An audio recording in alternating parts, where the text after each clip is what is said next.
കേരള കണക്റ്റിന്റെ ഇന്നത്തെ എപ്പിസോഡിലേക്ക് എല്ലാ ACV പ്രേക്ഷകർക്കും ഹൃദയം നിറഞ്ഞ സ്വാഗതം. ഇപ്പോൾ നമ്മളൊരു ജൂൺ മാസത്തിലൂടെയാണ് കടന്നുപോയിക്കൊണ്ടിരിക്കുന്നത്. അപ്പോൾ ഒരു ജൂൺ ജൂലൈ മാസത്തിൻ്റെ സവിശേഷത എന്ന് പറയുന്നത് +2 എക്സാമിൻ്റെ 12th ബോർഡ് എക്സാമിൻ്റെ ഒക്കെ റിസൾട്ടൊക്കെ വന്നു കഴിഞ്ഞ് നമ്മുടെ കുട്ടികൾ പലരും അവരുടെ ഒരു ഹയർ സ്റ്റഡീസ് അടുത്തത് എന്താണ് തിരഞ്ഞെടുക്കേണ്ടതെന്നുള്ളതിനെക്കുറിച്ചുള്ള തീരുമാനമെടുക്കുന്ന അല്ലെങ്കിൽ അഡ്മിഷൻസിലേക്കൊക്കെ കടക്കുന്ന പല പ്രധാനപ്പെട്ട നാഷണൽ ലെവലിലും സ്റ്റേറ്റ് ലെവലിലും ഒക്കെയുള്ള പല കോഴ്സുകൾ പഠിക്കാനുള്ള എൻട്രൻസിനും ഒക്കെ ആയിട്ട് അപ്പിയർ ചെയ്യുന്ന ഒരു സീസണിലൂടെയാണ് ആക്ച്വലി നമ്മളിപ്പോൾ കടന്നു പോയിക്കൊണ്ടിരിക്കുന്നത്. അപ്പോൾ ഈ സമയത്ത് ഞാൻ വിചാരിക്കുന്നു നമ്മൾ ഇന്ന് പുതിയ തലമുറയിലെ തൊഴിൽ സാധ്യതകൾ എന്നുള്ള വിഷയമാണ് ഡിസ്കഷൻ എടുത്തിരിക്കുന്നത്. അതിന് വളരെയധികം പ്രാധാന്യമുണ്ട്. കാരണം ഒരു 17-18 വയസ്സുള്ള കുട്ടി ഒരു കോഴ്സ് തിരഞ്ഞെടുത്ത് പഠിക്കുന്നത് ഒരുപക്ഷെ അവൻ്റെ റെസ്റ്റ് ഓഫ് ദ ലൈഫ് അടുത്ത ഒരു 40-45 വർഷത്തെ ജീവിതം അതിൻ്റെ ഉന്നതി എല്ലാത്തിലും ഒരു നല്ലൊരു കരിയർ ഒരു നല്ല പേഴ്സണാലിറ്റി ആയിട്ട് സമൂഹത്തിൽ തന്നെ പ്രൊജക്റ്റ് ചെയ്യാനുള്ള ഏറ്റവും നിർണായകമായ ഒരു ഫേസിലൂടെയാണ് കുട്ടികളും അവരുടെ രക്ഷിതാക്കളും ഒക്കെ കടന്നു പോകുന്നത്. അപ്പോൾ കൃത്യമായ കോഴ്സ് തിരഞ്ഞെടുക്കുക, പഠിക്കുക, അതിൽ എക്സ്പേർട്ടീസ് നേടുക, ആ ജോലി കരസ്ഥമാക്കി വിജയിച്ച് മുന്നോട്ട് പോകുക എന്ന് പറയുന്നത് ഭയങ്കര പ്രധാനമാണ്. അവിടെയാണ് പല കുട്ടികൾക്കും ഒരു സംശയം വരുന്നത്, ഞാൻ എന്ത് കോഴ്സ് പഠിക്കണം, എനിക്ക് ഏത് കോഴ്സ് എടുത്താലാണ് ഏറ്റവും നന്നായിട്ട് എക്സൽ ചെയ്യാൻ പറ്റുന്നത്. ഒരു കുട്ടിക്ക് തന്നെ പലതിനോടും താല്പര്യം കാണും, പക്ഷേ which is the most suitable course for me എന്ന് പറയുന്നൊരു സംശയം പല കുട്ടികളുടെ ഉള്ളിൽ കാണും അല്ലേ. അപ്പോൾ ഇതിനെയൊക്കെ കുറിച്ച് കൃത്യമായി അനലൈസ് ചെയ്ത് പഠിച്ച് ഒരു തീരുമാനത്തിൽ എത്തിയില്ല എങ്കിൽ ഞാൻ നേരത്തെ സൂചിപ്പിച്ച പോലെ അടുത്ത നമ്മുടെ 35-40 വർഷത്തെ ഒരു ലോങ് ലൈഫ് ഒരുപക്ഷെ നമ്മൾ എടുക്കുന്ന തീരുമാനം തെറ്റായി പോയാൽ ബുദ്ധിമുട്ടിലേക്ക് നമ്മളെ കൊണ്ടെത്തിക്കും. അതുകൊണ്ട് തന്നെ പുതിയ തലമുറയിലെ തൊഴിൽ സാധ്യതകളെക്കുറിച്ചാണ് നമ്മൾ ഇന്നത്തെ 1 മണിക്കൂർ ലൈവ് ഫോണിൻ പ്രോഗ്രാമിൽ ചർച്ച ചെയ്യുന്നത്. ആ തൊഴിൽ സാധ്യതകളെക്കുറിച്ച് പഠിക്കുമ്പോൾ പ്രധാനപ്പെട്ട കോഴ്സുകളെക്കുറിച്ച് കൂടി നമുക്ക് സംസാരിക്കാതെ പോകാതിരിക്കാൻ സാധിക്കില്ല. അതുകൊണ്ട് തന്നെ പുതിയ തലമുറയിലെ തൊഴിൽ സാധ്യതകൾ എന്ന ഇന്നത്തെ ഈ വിഷയത്തെക്കുറിച്ച് വളരെ ആധികാരികമായിട്ട് പറഞ്ഞു തരാൻ പറ്റുന്ന ഒരു എക്സലൻറ്റ് ഗസ്റ്റാണ് നമുക്കപ്പോൾ ഉള്ളത്. അദ്ദേഹം ശ്രീ VK അനിൽകുമാറാണ്, കരിയർ ഡെവലപ്മെൻറ്റ് പ്രൊഫഷണൽ. സാറിനെ ഇന്നത്തെ എപ്പിസോഡിലേക്ക് സ്വാഗതം ചെയ്യാം. നമസ്കാരം സാർ. ഒപ്പം പ്രേക്ഷകരോടായി നിങ്ങൾക്ക് അറിയുന്നത് പോലെ 1 മണിക്കൂർ ദൈർഘ്യമുള്ള ലൈവ് ഫോൺ ഇൻ പ്രോഗ്രാമാണ്. വാട്സാപ്പിലൂടെ മെസ്സേജായിട്ടും നിങ്ങളുടെ ചോദ്യങ്ങൾ ഞങ്ങളെ അറിയിക്കാവുന്നതാണ്. അപ്പോൾ ഒരു റിക്വസ്റ്റ് ഉള്ളത്, WhatsApp number exclusively for WhatsApp ആണ്. അപ്പം മെസ്സേജ് മാത്രമേ അയക്കാൻ പാടുള്ളൂ. കോൾ ചെയ്യാനുള്ള നമ്പറും നിങ്ങൾക്ക് സ്ക്രീനിൽ ഡിസ്പ്ലേ കാണാം. ആ നമ്പറിലേക്ക് വിളിച്ച് അനിൽകുമാർ സാറിനോട് നേരിട്ട് തന്നെ ചോദ്യങ്ങൾ ചോദിക്കാം. ഓക്കെ, അപ്പോൾ ഇന്നത്തെ നമ്മുടെ പുതിയ തലമുറയിലെ തൊഴിൽ സാധ്യതകൾ എന്ന വിഷയത്തിലേക്കും അതുമായി ബന്ധപ്പെട്ട പ്രധാനപ്പെട്ട ചോദ്യങ്ങളിലേക്കും ഒക്കെ ഞാൻ കടക്കുകയാണ്. അപ്പോൾ സാർ, ആദ്യം എനിക്ക് ചോദിക്കാനുള്ളത്, നമ്മുടെ ഇപ്പം ഇന്ത്യയിൽ തന്നെ ഇന്ത്യയിലെ ഏറ്റവും വലിയ പരീക്ഷ വലിയ കോൺട്രവേഴ്സ്യൽ ആയിട്ടുള്ള ഒരു സ്റ്റേജിൽ കൂടെ പൊയ്ക്കൊണ്ടിരിക്കുന്ന സമയമാണ്. അപ്പോൾ ഒരു ഭാഗത്ത് കുട്ടികളെ സംബന്ധിച്ചിടത്തോളം ഇപ്പം സ്റ്റേറ്റ് ലെവലിൽ നടത്തുന്ന എൻട്രൻസ് എക്സാംസും നാഷണൽ ലെവലിൽ നടക്കുന്ന എൻട്രൻസ് എക്സാംസും ഉണ്ട്. അതിൽ തന്നെ മെഡിസിനും എൻജിനീയറിങ്ങിനും ഡിസൈനിനും അല്ലെങ്കിൽ മറ്റ് പല മേഖലകളിലേക്കും മാനേജ്മെൻറ്റ്, IT എല്ലാ മേഖലയിലും നടക്കുന്നുണ്ട്. അപ്പോൾ പ്രധാനപ്പെട്ട ഈ എക്സാംസ് എന്തൊക്കെയാണ്, എൻട്രൻസ് എന്തൊക്കെയാണ് എന്ന് പറഞ്ഞ് എനിക്കൊന്ന് ബ്രീഫായിട്ട് അതിലൂടെ നമുക്ക് ഇന്നത്തെ ടോപ്പിക്കിലേക്ക്.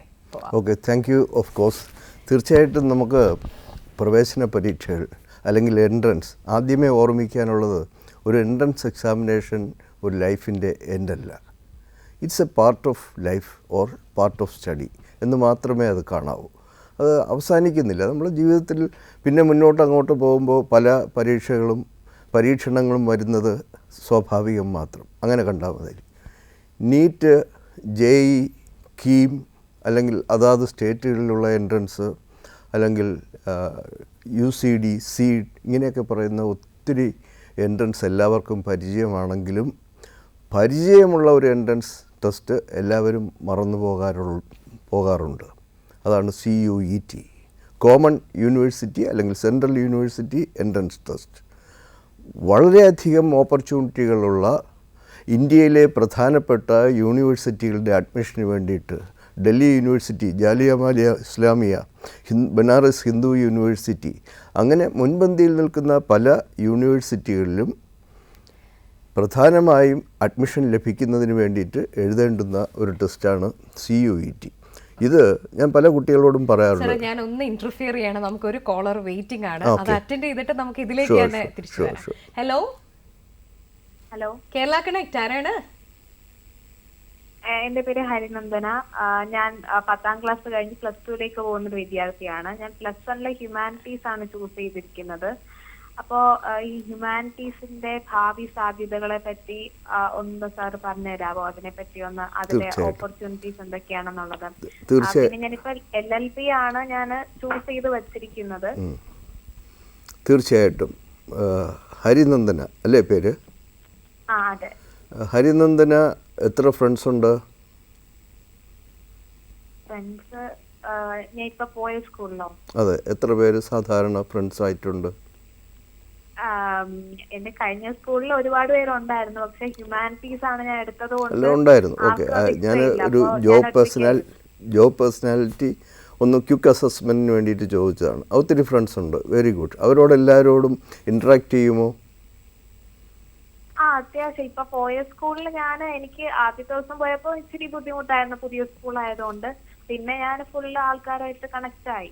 കഥ, കവിത, ലേഖനം, മറ്റ് ഷോകൾ അതിലൊക്കെ പങ്കെടുക്കാറുണ്ടോ? എസ്സേ റൈറ്റിംഗ് ഉണ്ട്. സ്റ്റോറി റൈറ്റിംഗ്, അത്. കമ്മ്യൂണിറ്റി ആക്ടിവിറ്റീസ് അല്ലെങ്കിൽ സോഷ്യൽ ആക്ടിവിറ്റീസ് അതിൽ പങ്കെടുക്കാറുണ്ടോ?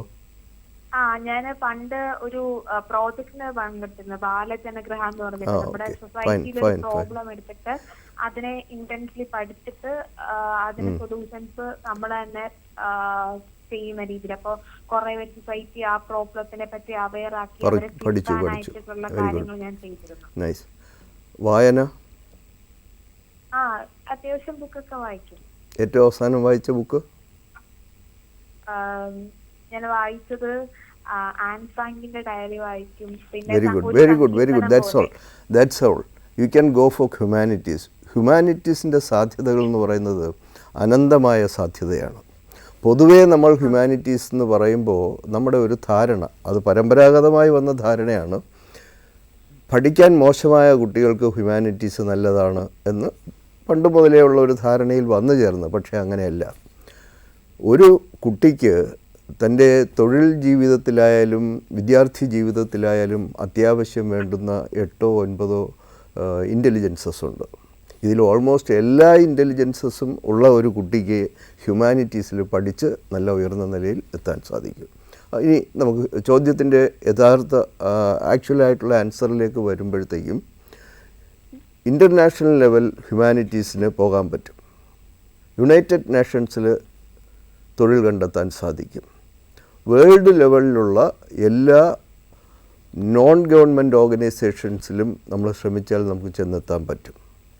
അതാണ് അതിൻ്റെ ഏറ്റവും ടോപ്പസ്റ്റ് ആയിട്ടുള്ളൊരു പൊസിഷൻ. ഡിപ്ലോമാറ്റ്സ് ആകാൻ പറ്റും, ഇൻ്റർപ്രറ്റേഴ്സ് ആകാൻ പറ്റും, കമ്മ്യൂണിറ്റി ലീഡേഴ്സ് ആകാൻ പറ്റും, സോഷ്യൽ വർക്കർ ആകാൻ പറ്റും, സ്പീക്കർ ആകാൻ പറ്റും, എഴുത്തുകാരനും അല്ലെങ്കിൽ എഴുത്തുകാരിയോ ആകാൻ പറ്റും. ഇതിൽ ഏതാണ് ഹരിനന്ദനയ്ക്ക് ഇഷ്ടം? Social worker. എനിക്ക് സിവിൽ സർവീസ് ഭയങ്കര ഇഷ്ടമാണ്. Civil service, okay. Civil service, civil സർവീസും ഒന്നിനും ടെൻഷൻ നമ്മളെ ഒരു പരിഹാരമല്ല. Civil service is a part of our service എന്ന് മാത്രം വിചാരിച്ച് പഠിക്കുക. പഠിക്കുമ്പോൾ 8, 9, 10 ജോഗ്രഫി, ഹിസ്റ്ററി, ഇംഗ്ലീഷ് ഇങ്ങനെയുള്ള കാര്യങ്ങൾ ഹൃദയസ്ഥമായി പഠിക്കുക. കോമ്പിറ്റൻ്റ് ആകുക. നമ്മൾ ഏതൊരു മത്സര പരീക്ഷയ്ക്കും കോമ്പിറ്റൻ്റ് ആകുമ്പോൾ അത് നമുക്ക് ഈസി ആയിട്ട് മാറും. Wish you all the very best to take humanities, and you can go ahead, and your job personality is quick assessment is good to do humanities, but improve reading, improve watching human nature, improve the news, read the news. അങ്ങനെയുള്ള കാര്യങ്ങളൊക്കെ എപ്പോഴും human centred ആയിട്ട് കാര്യങ്ങൾ അറിഞ്ഞ് മുന്നോട്ട് പോകുക. Thank you. Okay, thank U Harinandana. Sir, നമ്മൾ CUET കുറിച്ചായിരുന്നു സംസാരിച്ചുകൊണ്ടിരുന്നത്, അപ്പോൾ അത് കണ്ടിന്യൂ ചെയ്യാം. CUET എന്ന് പറയുന്നത് കേന്ദ്ര ഗവൺമെൻറ്റിൻ്റെ കീഴിൽ വരുന്ന യൂണിവേഴ്സിറ്റികളിലെ അഡ്മിഷന് വേണ്ടിയിട്ട് തുടങ്ങിയതാണ്. ഇപ്പോഴും അങ്ങനെ തന്നെ നടക്കുന്നു. അതിനെ ഇൻ്റർനാഷണൽ ലെവലിൽ വരെ കൊണ്ടുവരാനുള്ള ഒരു പദ്ധതി അന്നുണ്ടായിരുന്നു എന്നാണ് വായിച്ചത്. അപ്പോൾ CUET പരീക്ഷ കുട്ടികൾ ഒരു 8ാം ക്ലാസ് മുതലേ അത് പഠിക്കാൻ തയ്യാറാകണം. കാരണം നമ്മുടെ ഭാരതത്തിനകത്തുള്ള ഏറ്റവും നല്ല യൂണിവേഴ്സിറ്റികളിൽ ഏറ്റവും കുറഞ്ഞ ഫീസിൽ ഏറ്റവും നല്ല ഫാക്കൽറ്റിയുമായിട്ട് പഠിക്കാൻ സാധ്യതയുള്ള ഒരു മേഖല കണ്ടെത്താൻ നമുക്ക് ഈ എൻട്രൻസ് എക്സാമിനേഷനിലൂടെ സാധിക്കുന്നു. അത് MBBS അല്ല, എൻജിനീയറിംഗില്ല. പക്ഷേ അതിൽ 1-2 എൻജിനീയറിംഗ് കോളേജസും CUT ചെയ്യുന്നവരുണ്ട്. CUT ആദ്യ കാലഘട്ടങ്ങളിൽ ഇന്ത്യ ഗവൺമെൻറ്റിൻ്റെ കോളേജസിൽ വേണ്ടിയിട്ട് മാത്രമായിരുന്നു. പക്ഷേ പിന്നീട് പ്രൈവറ്റ് യൂണിവേഴ്സിറ്റീസും ഡീംഡ് യൂണിവേഴ്സിറ്റീസും എല്ലാം CUTയും ഒരു ക്രൈറ്റീരിയ ആയിട്ട് പറയുന്നുണ്ട്. Even Tata institute of social science, അവരുടെ വിദ്യാഭ്യാസ സ്ഥാപനങ്ങൾ, അതുപോലെ തന്നെ അസിം പ്രേംജിയുടെ അവിടെ എല്ലാം തന്നെ, അതുപോലെ തന്നെ ഫ്ലെയിം യൂണിവേഴ്സിറ്റി, ഇങ്ങനെ വരുന്ന ഇന്ത്യയിലെ ഏറ്റവും പ്രധാനപ്പെട്ട പ്രൈവറ്റ് മേഖലയിലെ യൂണിവേഴ്സിറ്റികളിൽ പോലും CUTയുടെ മാർക്ക് ഒരു ഘടകമായിട്ട് നോക്കുന്നുണ്ട്. യഥാർത്ഥത്തിൽ CUT വളരെ എളുപ്പം അല്ലെങ്കിലും മറ്റ് എൻട്രൻസ് പോലെ നമ്മൾ പേടിക്കേണ്ട കാര്യമില്ല. കാരണം ഒന്ന്, നമ്മൾ എടുത്തിരിക്കുന്ന സബ്ജക്റ്റിനെ ബേസ് ചെയ്തായിരിക്കും അതിൻ്റെ സിലബസ് വരുന്നത്. 2, ഇംഗ്ലീഷ്, കോംപ്രഹെൻസീവ് ഇംഗ്ലീഷ് വരും. പിന്നെ അത് കഴിഞ്ഞ് അരിത്മാറ്റിക്സ് വരും, കുറച്ച് ജനറൽ നോളജും കറണ്ട് അഫയേഴ്സും. അതുകൊണ്ടാണ് നമ്മളെപ്പോഴും കറണ്ട് ആയിരിക്കണം, അപ്ഡേറ്റഡ് ആയിരിക്കണം. 8ാം ക്ലാസ് മുതലേ കറണ്ട് അഫയേഴ്സും, അത് സയൻസ് ആയാലും സൈക്കോളജിക്കും പോകാം, അതിൽ സയൻസ് ആയാലും ഹിസ്റ്ററി ആയാലും ഹ്യൂമാനിറ്റീസ് ആയാലും മാത്സ് ആയാലും പ്യുവർ സയൻസ് സ്റ്റഡീസ് ആയാലും you should be updated with current affairs knowledge. അതിന് ഒരു തെറ്റുമില്ല. നമ്മൾ എന്താണ് നമ്മുടെ ചുറ്റും നടക്കുന്നതെന്ന് മനസ്സിലാക്കുക, ആ നോളജ് നമ്മൾ വെച്ചിരുന്നാൽ മതി. അതിന് കാണാതെ പഠിച്ച് എഴുതി ജയിക്കാൻ പറ്റുന്ന ഒരു വിഷയമല്ല. അതാണ് CUT. പിന്നെ നീറ്റിനെ കുറിച്ച് നമുക്കറിയാം, അത് കോൺട്രവേഴ്സി ആയിരിക്കുന്ന ഈ സമയത്ത് നമ്മൾ കൂടുതൽ ഡിസ്കഷനിലോട്ട് പോകുന്നില്ല.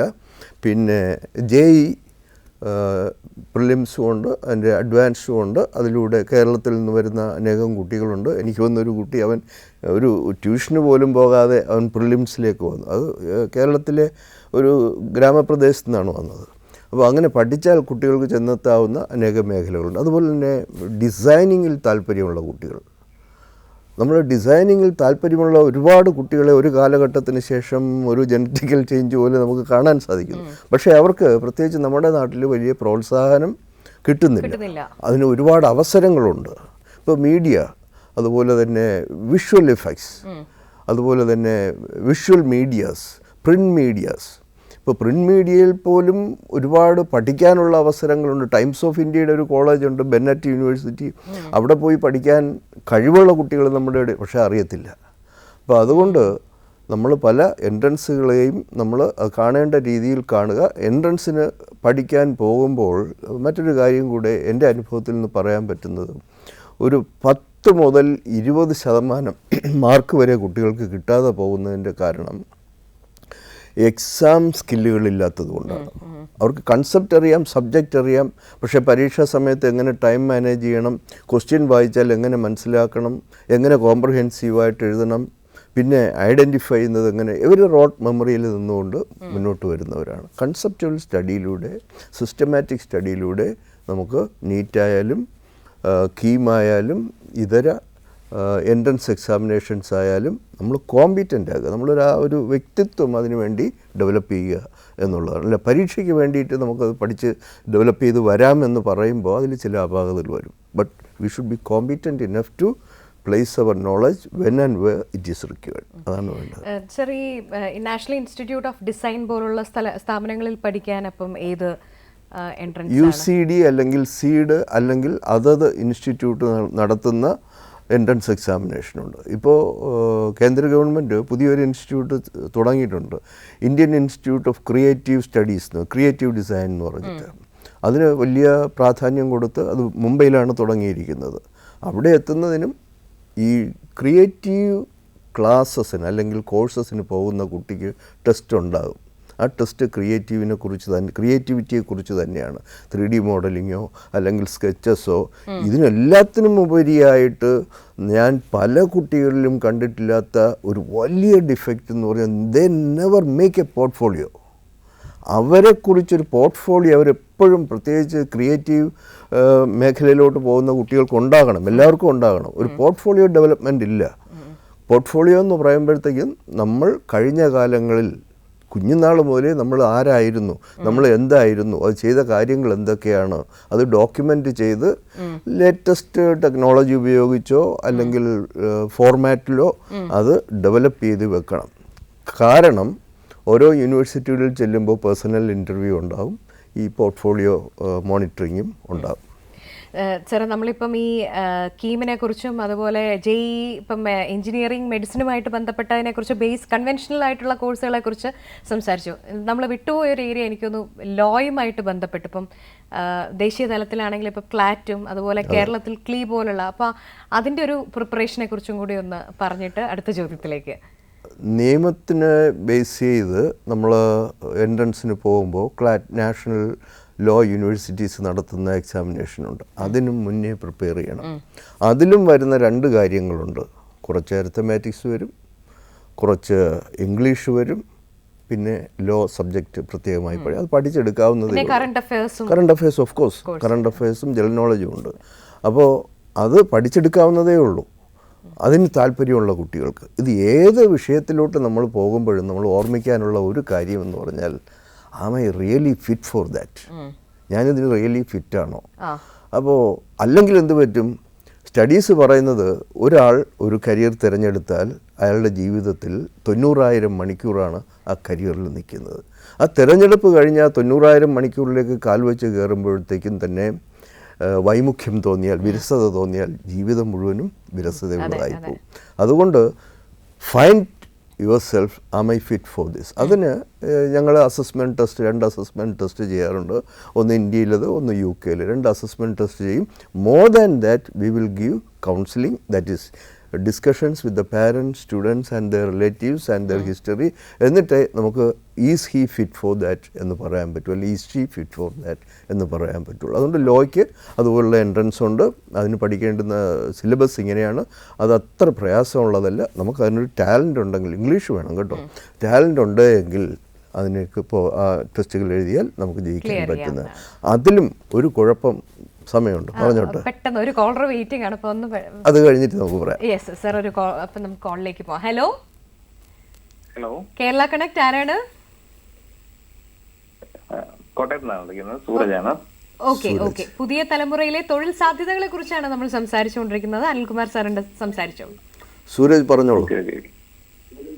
നമുക്കിപ്പം ഇപ്പോഴത്തെ തൊഴിൽ സാധ്യതയെ പറ്റി പറയുമ്പോൾ തന്നെ കരിയർ ഗൈഡൻസും കാര്യങ്ങളൊക്കെ 10ാം ക്ലാസ് കഴിയുമ്പോഴേ പിള്ളേർക്കെല്ലാം കൊടുക്കുന്നുണ്ടെങ്കിൽ പോലും ഒന്നെങ്കിൽ എഞ്ചിനീയറിംഗ് അല്ലെങ്കിൽ എൻട്രൻസ് എന്നുള്ള രീതിയിലേക്ക് പിള്ളേർ പോയിക്കൊണ്ടിരിക്കുകയാണ്. ഒരു കൃത്യമായിട്ടുള്ള ഏതിന് ജോലി കിട്ടും എന്നതിനെ പറ്റി കൃത്യമായിട്ട് ഐഡിയ ഇല്ല. അപ്പൊ അതിലേക്ക് കൃത്യമായിട്ട് പറയാൻ പറ്റുന്ന രീതിയിൽ എന്തെങ്കിലും ജോലി, അല്ലെങ്കിൽ ഇന്ന ജോലി ഉറപ്പായിട്ട് കിട്ടുന്ന കോഴ്സ് ഇതാണ് എന്ന് നമുക്ക് പറയാൻ പറ്റും. ഇപ്പൊ ഒരു കോമൺ ആയിട്ട് എന്തെങ്കിലും എഞ്ചിനീയറിംഗ് അല്ലെങ്കിൽ MBA എന്നൊക്കെ പറയുന്നതല്ലാതെ കൃത്യമായിട്ട് നമുക്ക് അങ്ങനെ ഒരു ഇത് കൊടുക്കാൻ പറ്റുന്ന ജോലിയുടെ സാധ്യതകളുണ്ടോ? എല്ലാത്തിനും നമുക്ക് കൃത്യമായിട്ട് ജോലിയുടെ സാധ്യതകൾ പറഞ്ഞു കൊടുക്കാൻ സാധിക്കും. പക്ഷേ ഈ സ്റ്റുഡൻറ്റിന് അനുയോജ്യമായ ജോലി ഏതാണ് എന്ന് നമ്മൾ ആദ്യം കണ്ടുപിടിക്കണം. അത് കണ്ടുപിടിക്കാൻ സാധിച്ചില്ലെങ്കിൽ നമ്മൾ ആഗ്രഹിക്കുന്ന ജോലി എന്താണ്? സൂരജ് ഏതെങ്കിലും പ്രത്യേകമായ ജോലി ആഗ്രഹിക്കുന്ന ആളാണോ, അല്ലെങ്കിൽ മേഖല ആഗ്രഹിക്കുന്ന ആളാണോ? ഹലോ, എഞ്ചിനീയറിംഗ് എന്നുള്ള ലെവലിൽ തന്നെയാണ് നമ്മൾ നോക്കുന്നത്. പോയി കഴിഞ്ഞാൽ ജോലി കിട്ടുമോ, അല്ലെങ്കിൽ ഏത് ഇൻസ്റ്റിറ്റ്യൂട്ടിൽ പഠിച്ചാൽ ജോലി കിട്ടും, ഇങ്ങനെയുള്ള സംശയങ്ങളാണല്ലോ. ഇപ്പൊ ഒരുപാട് ആൾക്കാര് പ്ലേസ്മെന്റ് എന്ന് പറഞ്ഞാൽ എല്ലാവരും വരുന്നേ, പക്ഷെ പഠിച്ചിറങ്ങിയിട്ട് ജോലിയില്ലാത്ത ഒരുപാട് പേരെ നമ്മൾ കാണുന്നുണ്ടല്ലോ.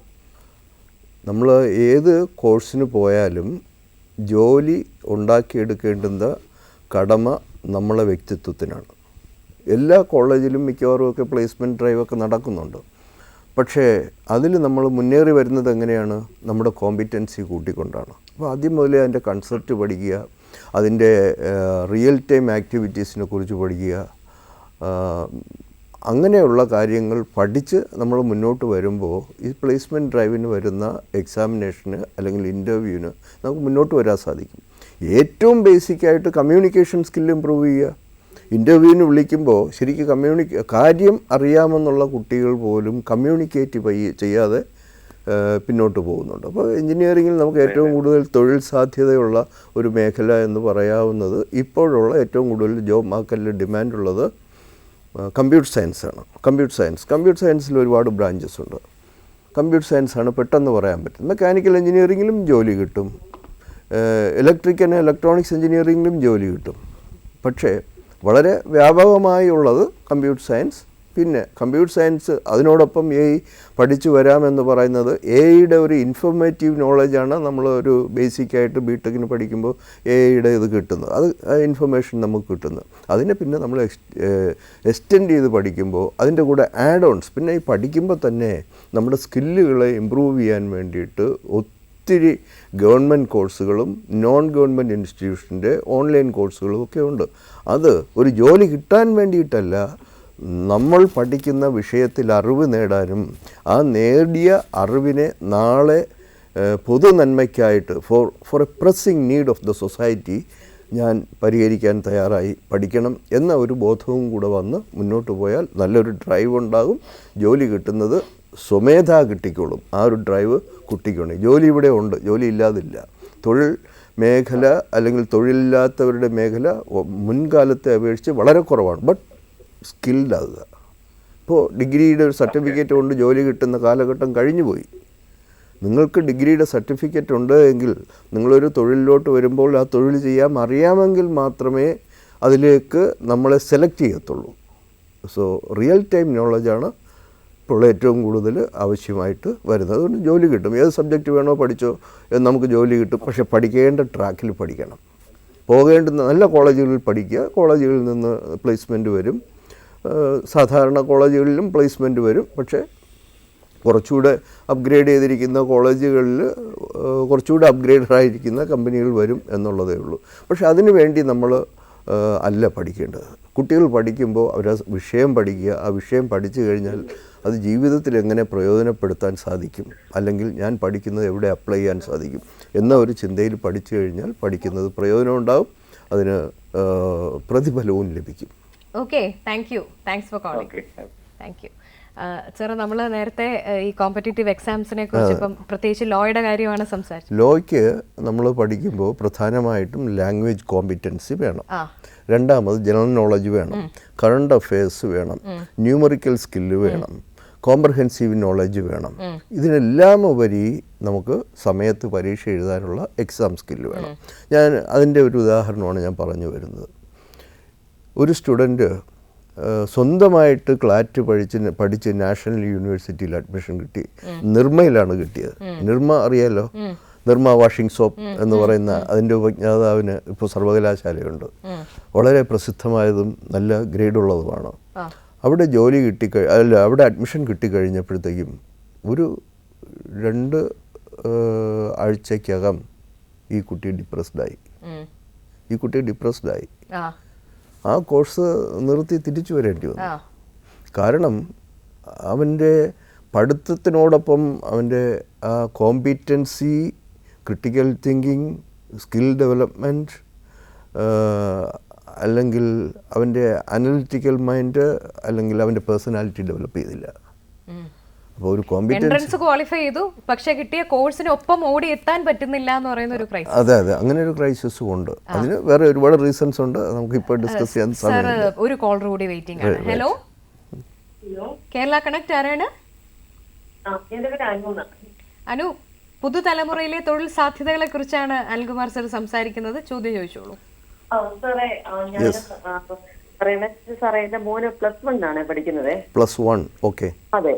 അപ്പം ഈ കുട്ടിക്ക് ഇങ്ങനെ ഈ ആപ്റ്റിറ്റ്യൂഡ് ടെസ്റ്റുകളെ കുറിച്ച് ഞാൻ ഇങ്ങനെ കേട്ടിട്ടുണ്ട്. അപ്പൊ അത് എങ്ങനെയായിരിക്കും? അതായത് ഇനിയിപ്പോ +1 ആയി കഴിഞ്ഞു, ഒരു +2 കഴിയുമ്പോഴത്തേക്കും കമ്പ്യൂട്ടർ ആണ് എടുത്തിരിക്കുന്നത്, കമ്പ്യൂട്ടർ സയൻസ് ആണ് എടുത്തിരിക്കുന്നത്. അപ്പം ഒരു കമ്പ്യൂട്ടർ അനുബന്ധ എഞ്ചിനീയറിംഗിനോടാണ് താല്പര്യം പറഞ്ഞിരുന്നത്. മുന്നോട്ട് ഇനി +2 ആവുമ്പോഴത്തേക്ക് എൻട്രൻസ് ഒക്കെ എഴുതിയത് മുന്നോട്ട് എങ്ങനെ പോകുമെന്ന് എനിക്കറിയില്ല, പക്ഷെ താല്പര്യമുണ്ട്. അത് 10ാം ക്ലാസ്സിന് മാത്സിന് എത്ര മാർക്ക് ഉണ്ടായിരുന്നു? 10th 70% ഉണ്ടായിരുന്നു. 75 ഇപ്പൊ ഇമ്പ്രൂവ് ചെയ്തിട്ടുണ്ട്, പക്ഷെ എന്നാലും 75 ആണ് ഇപ്പൊ നിലവിലുള്ളത്. ഫിസിക്സിലും 79. ഇംഗ്ലീഷിന് 88. കുഴപ്പമില്ല.